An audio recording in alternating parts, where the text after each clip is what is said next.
Here is a cheap plywood shelf that I just finished building for my son's room.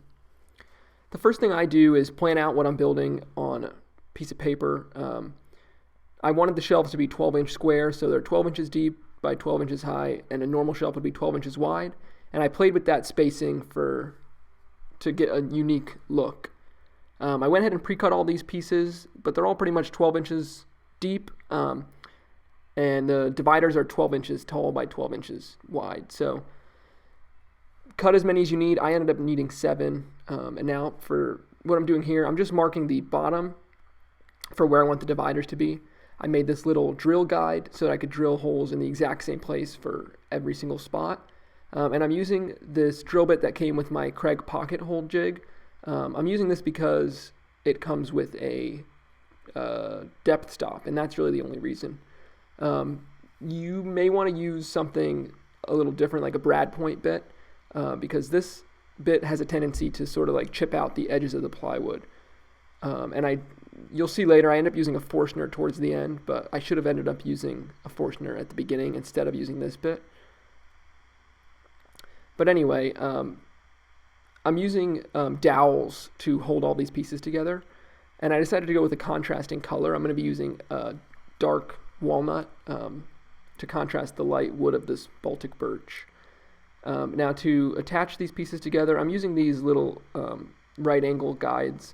They didn't work that great. I also put a clamp on here to hold it all in place, but I just drill through and then put a dowel, and I think I used 3/8 inch dowels. That's the size drill bit I was using as well. At the end, once everything is glued together, I'll come back and cut all of these dowels flush or sand them flush. So right now I just want to have them a little longer than I need.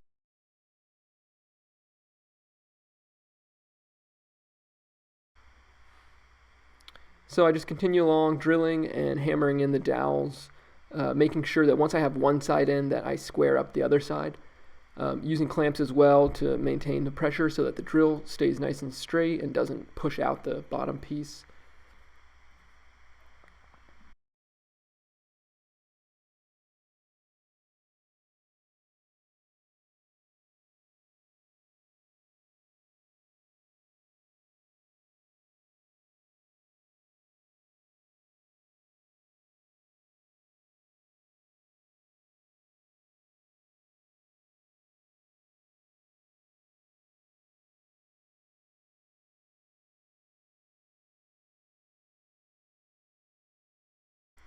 So once I had the 4 walls or dividers done for the bottom piece, I went ahead and labeled the tops of all of them so I could keep track of where they went. I also labeled the bottom half of it, or the bottom piece as well, so that I can use the bottom shelf as the guide for the middle shelf so I can drill the holes in the exact same spot. I applied tape where I know that the drill is going to go through to help prevent some chip out, and then I lay the bottom shelf on top of the middle shelf, and I just drill through with a backer board as well to help prevent the bottom from splitting out when the drill goes through. And this was the easiest way for me to maintain the exact same holes where I drilled the bottom shelf.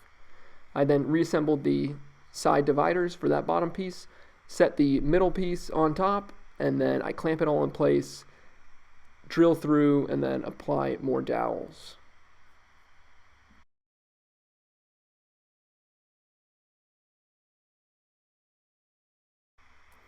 And this was the last of the footage I got for the main shelf construction.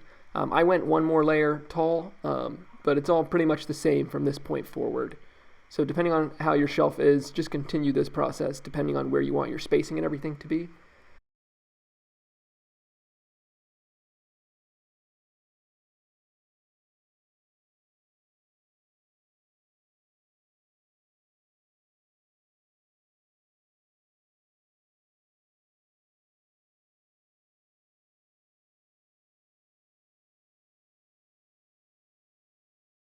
I also wanted one additional horizontal shelf between between 2 of the vertical dividers. So that's what I'm adding right here. I cut these spacers that actually ended up being the wrong size. So to get this shelf directly centered between these 2 pieces, I just applied clamping pressure and then hammered the shelf on all sides to get it to the exact level that I wanted it at. Then I would tighten the clamps fully, drill through the sides, and add dowels like I did everywhere else. And you'll see here, to drill the holes, I'm using this Forstner here, and the Forstner works a lot better because it scores the outer surface of the plywood and it prevents it from splitting out or peeling or chipping out anywhere. And then I come back and drill the hole deeper with the Craig bit.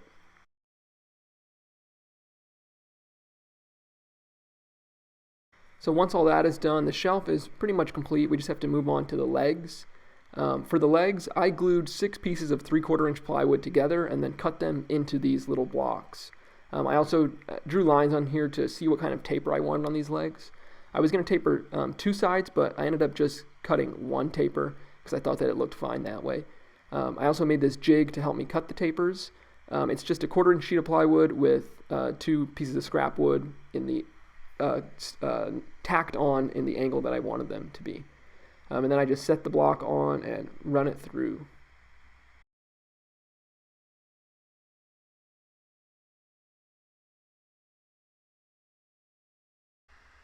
So here's what those looked like at the end. Now to attach these, I found the dead center of each one, and then I'm going to be putting a screw through the bottom shelf into the bottom center of these legs. I'm using a screw because it's just easier that way to apply the clamping pressure instead of using actual clamps. And I'm using this Forstner bit again to drill out a pretty large hole that will accept a dowel that can cover the head of the screw. So once I glue these, I just apply the screw, and that's pretty much it. I can continue on to gluing the rest of the pieces together.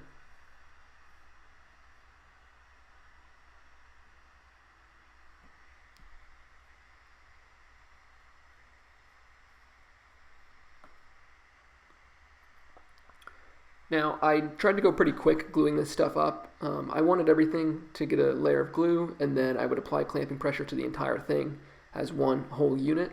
I could do it in sections, but I just wanted to be done with this at this point. I didn't want to drag this out any longer, so I put glue on everything, attached everything together, and then you'll see I set weights on top of it. I also applied clamping pressure off camera, but I didn't really show that. And I put the weights directly above the most critical vertical shelves, and then I applied clamps anywhere else. I couldn't get that same pressure. For the screw holes here, I didn't end up using the walnut dowels. I used these birch little screw plugs. I'm not sure why. I just did it, so whatever. But once everything was clamped and good, I went ahead and sanded it all, and then I was ready to finish it with this Osmo Pollux oil. Now, I've used this stuff multiple times at this point, and I really love the way this stuff works. It's really easy to apply, pretty much dummy proof, and it leaves the wood not too yellow. It doesn't really allow very much color, which I like. I like to keep the wood as light as possible, so this doesn't really add any sort of ambering to it very much. I just apply it by using a white Scotch-Brite pad, rubbing it on as thin as I possibly can, and then I wipe it off with a clean rag, and that's pretty much it. I do that twice, and you're pretty much good to go. And here is the final project, all done. Goodbye.